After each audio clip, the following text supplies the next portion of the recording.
Estamos no último bloco do Ciência e Fé, falando de eclesiologia com Gustavo Viana, teólogo e pedagogo. Tá legal? Estamos falando agora, falamos de igrejas reformadas, depois de igrejas pentecostais, depois de comunidades, agora estamos falando de neopentecostais e agora já estamos falando de igrejas independentes, que pegou um pouquinho de cada de tudo, ainda misturou com a pitada de mundo aí. E agora nós estamos aí com igrejas independentes, que tem igrejas ótimas, igrejas muito boas, como também tem igrejas sofríveis, né? Que a gente não... Aquilo que você falou, a gente não estamos nem... Não sei nem se pode se considerar igreja, né? Nós estamos com incógnita aí. O que acontece? Alguns teólogos reformados, mais radicais, eles chegam a ser taxativos assim, com determinadas igrejas. Eles falam, não, isso não é igreja, isso é seita. Não é? Quando vamos tratar... Principalmente com as neopentecostais. Principalmente com as neopentecostais. Os reformados, assim, por exemplo, eles não têm problema nenhum nesse sentido com os pentecostais clássicos, por exemplo. Mas com os neopentecostais, assim, começam a ter algumas resistências, com algumas, não com todas, né? Vamos deixar isso bem claro. Não houve uma ruptura, né, do cristianismo do reformado para o pentecostal. Não, eles... Mas já nem do reformado para as comunidades. Mas já houve uma ruptura mais profunda da reformada para a neopentecostal, né? Assim, é tão interessante que se você pegar... só voltar aqui rapidinho para a gente entender isso. Algumas igrejas neopentecostais, no quesito salvação, fizeram tanta mudança em relação a isso, por quê? Quando você pega calvinista e arminiano, quando o calvinista fala da perseverança dos santos, o arminiano fala, não, decai da graça. Na teologia arminiana, pelo que a pessoa perde a salvação? Não é por obras, é por abandonar a fé. Hoje em dia é tão interessante que essa soteriologia, ela remete muito à ideia romana do século XVI, quando houve a reforma, de que a salvação é por obras. A pessoa vai perder a salvação por aquilo que ela vai fazer ou deixar de fazer. Esse é um negócio assim complicadíssimo, né? Enfim, então alguns teólogos reformados, eles são taxativos com algumas dessas igrejas, que não são igrejas, são seitas. Quando a gente vai para a teologia, dentro da eclesiologia tem um conceito que é o seguinte: igrejas mais puras e igrejas menos puras. Eu entendo que aquela ali é uma igreja, eu entendo que ali há uma comunidade de meus irmãos em Cristo. Aí, se são mais puros ou menos puros, aí nós vamos para uma análise mais bíblica da prática daquela igreja, mas que são meus irmãos em Cristo. Só que começa a haver um movimento aí que algumas coisas muito fundamentais nós estamos muito distantes. Daí que alguns olharem para alguns desses movimentos e falam, não, ali não tem uma igreja. Entendeu? Isso aí não é igreja. E como o senhor bem disse, né, o surgimento das igrejas independentes, nós temos um movimento muito interessante aí. Por quê? Um enfraquecimento das denominações. Por que será que as denominações estão enfraquecendo tanto? Por que será, né, que hoje em dia muitos pastores não pensam em filiar uma denominação? Ele quer tocar a igreja ali, né, na perspectiva dele, porque ele tem vários casos de sucesso. Ele olha assim para várias igrejas de sucesso e pensa que naturalmente, né, ele vai ser... Mais um sucesso. Mais um sucesso. Vamos colocar uma igreja, Severo, com 5 mil membros? Vamos pensar aqui em Belo Horizonte, 5 mil membros. Vamos chutar por baixo aí, em Belo Horizonte, 5 mil pastores também. Estou chutando por baixo. A cidade não tem nem estrutura física para atender 5 mil igrejas com 5 mil membros. Não é assim? Você entende isso? É todo um movimento que acontece assim. Então, eu fico vendo o enfraquecimento das denominações. Sinceramente, eu fico muito triste por isso. Porque a denominação, assim, ela traz um viés balizador para a igreja. Não é? Eu fico pensando até mesmo um pastor de uma igreja independente, se ele tem qualquer problema, qualquer coisa, a quem ele pode recorrer? Não é? Tudo bem que tem uma questão histórica atrás das denominações aí, que gerou esse enfraquecimento, né? Muita politicagem, muita vaidade, né? Acabou gerando isso. Eu entendo tudo isso, mas de coração eu fico preocupado. Eu bato na tecla que o sucesso de todo ministério é ser chamado para. Não é assim? E de fato...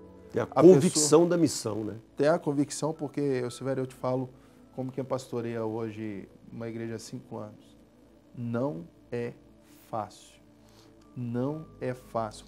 Eu estou falando assim, pastorear. Eu não estou falando colocar um grupo de pessoas em um determinado lugar para ali você fazer um movimento religioso. Eu estou falando assim, pastorear. Isso é extremamente difícil. Eu já comecei 2 igrejas que foram até a altura da sua, de 150 pessoas. O mais difícil é ir até 150. Até chega a 200. De 200 para lá, ela cresce sozinha. Eu brinco que uma igreja cresce depois de grande. Agora, você cuidar ali de 50, 70, 90, 100, 120, formar seus primeiros discípulos que foram para o seminário, que tem uma estrutura teológica para ensinar, para formar até a 3ª geração. Da 4ª geração, aí ela começa a crescer muito, sem muito a pessoa do pastor. Mas até a 3ª geração, ela precisa muito da pessoa, né? da pessoa do pastor. E eu sei, por exemplo, você está aí com 120, 130 pessoas, e esse momento é crucial. É onde você vai formar a sua base. Mas você está debaixo de uma estrutura, né? Eu vou ser muito sincero. Isso, né? Agora, no aniversário, eu fazendo uma reflexão sobre a igreja, Silvério, eu estou para te dizer, agora eu começo a ver a ponta dos frutos. Agora eu começo a ver a ponta dos frutos. Entendeu? Enfatizo isso. Porque essas megas igrejas neopentecostais, elas te dão a sensação de crescimento muito rápido. Isso, assim, é um tanto quanto complicado na minha perspectiva. Há alguns anos atrás, eu me lembro de uma matéria, não sei se da Veja ou da Isto É, mostrando, por exemplo, que na década de 90, início dos anos 2000, você tem um fluxo muito grande das pequenas igrejas para as megas igrejas. Agora o fluxo está ao contrário. Não é? Tem um pastor nosso aqui, ele tem um jargão que eu acho muito interessante, diz: igreja é relacionamento. Não é? As pessoas estão justamente começando a sentir falta de relacionamentos. Os eventos não satisfazem mais as pessoas em certo sentido. Né? Eu me lembro de alguns estudos que foram feitos alguns anos atrás, eles falando assim, gente, o ideal seria que uma igreja tivesse em torno de 300 membros. Chegando a esse patamar, que fosse aberta ali outra congregação, né, e começasse o crescimento. Eu sei, não estou aqui criticando, né, as megas igrejas, elas têm um papel fundamental. Até porque nós estamos numa, né? Até porque nós estamos numa. Não, de coração mesmo, não estou criticando isso, eu estou falando assim, cada um atende uma demanda. Né? Qual que é o grande segredo da mega igreja? É aquela pessoa super ocupada, né? É uma igreja que atende gente que trabalha nos mais variados, né, tipos de trabalho, nas mais variadas escalas de trabalho, que é a maior parte da sociedade brasileira hoje. Não é a pessoa que estuda, que trabalha, né, que a mega igreja está aí.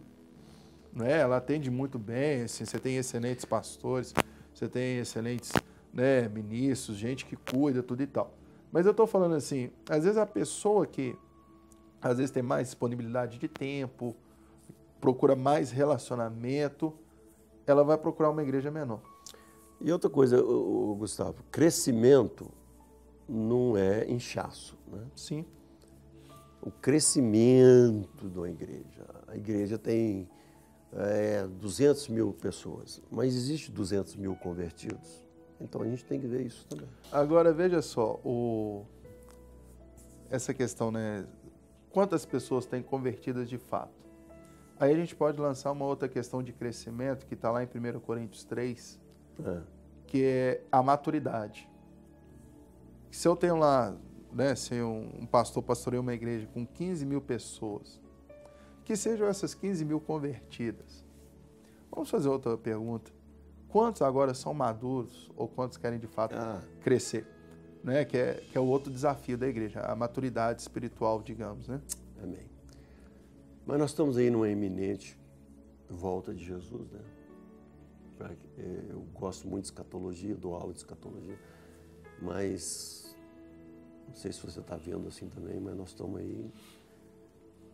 E vamos ver, a gente não pode julgar nada, né?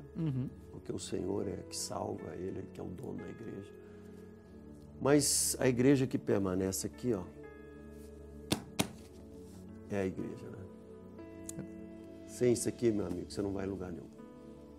Né? A nossa vida pessoal e a vida da igreja, como corpo, né? Porque nós somos a igreja também, está aqui, ó. Se está aqui, estamos dentro. Se não está, estamos fora. Estamos fora, né? Verdade. Faz Gustavo, nosso tempo que terminar, já terminou já há muito tempo, mas faz uma oração aí para os pastores. Nós temos tantos pastores passando por depressões, estresse, doentes, separações conjugais entre pastores. Ora por essas famílias, por nós. Para nós, porque muitos pastores veem esse programa. Eu quero que você ore por eles, para a gente encerrar então. Amém. Amém, Senhor Jesus. Pai querido, nós queremos te agradecer por mais esse dia, pela tua bondade. Pai, a igreja ela é do Senhor. Amém, Jesus. No livro de Apocalipse, o Senhor disse que o Senhor anda entre os castiçais, que são as igrejas, e que o Senhor tem nas mãos as estrelas, que são os anjos, os pastores das igrejas. Pai, neste momento eu te peço, no nome de Jesus Cristo, alcança, Senhor, o coração de cada pastor, de cada obreiro. Deus, que eles possam experimentar a provisão do Senhor, que eles possam experimentar a cura do Senhor, a direção. Olha, Deus, aquele que está desanimado, pensando em desistir, Pai querido, em nome de Jesus, que o Espírito Santo do Senhor possa trazer um renovo, Amém. Um ânimo novo, Glória. Em nome de Jesus Cristo. E que todos os vocacionados possam chegar ao final de suas vidas e dizerem: combati o bom combate, completei a carreira e guardei a fé. Dá-nos essa graça, em o nome de Jesus. Amém. Amém. Ciência e Fé termina aqui. Paz do Senhor, meu amigo. Você está convidado a estar aqui na Igreja Batista Getsemane, aqui na nossa sede, no Dona Clara, no bairro Dona Clara, Rua Cassiano Campolino, número 360, tá bom? Temos culto todos os dias, durante o dia inteiro. Domingo, 17h30, às 10 da manhã, 17h30, às 20h30. Vem conosco aqui. Também, lá temos a igreja também no Dom Silvério, a Igreja Batista Getsemane. Isso. No bairro Dom Silvério, meu xará lá. Verdade. E temos outros 70 Getsemanes aí em Belo Horizonte. Que a graça de Deus esteja contigo. Paz. Até o próximo programa.